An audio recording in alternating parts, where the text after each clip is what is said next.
உங்களுக்கான இரவு வசனம்.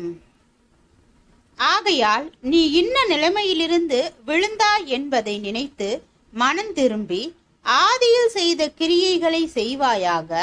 இல்லாவிட்டால் நான் சீக்கிரமாய் உன்னிடத்தில் வந்து நீ மனம் திரும்பாத பட்சத்தில் உன் விளக்கு தண்டை அதனிடத்தில் நின்று நீக்கிவிடுவேன்.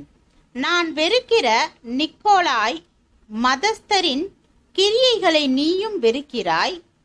இது உன்னிடத்தில் உண்டு. ஆவியானவர் சபைகளுக்கு சொல்லுகிறதை காதுள்ளவன் கேட்க கடவன். ஜெயம் கொள்ளுகிறவன் எவனோ அவனுக்கு தேவனுடைய பரதீசின் மத்தியில் இருக்கிற ஜீவ விருட்சத்தின் கனியை புசிக்க கொடுப்பேன் என்றெழுது. வெளிப்படுத்தின விசேஷம் 2 வசனம் 5, 6, 7.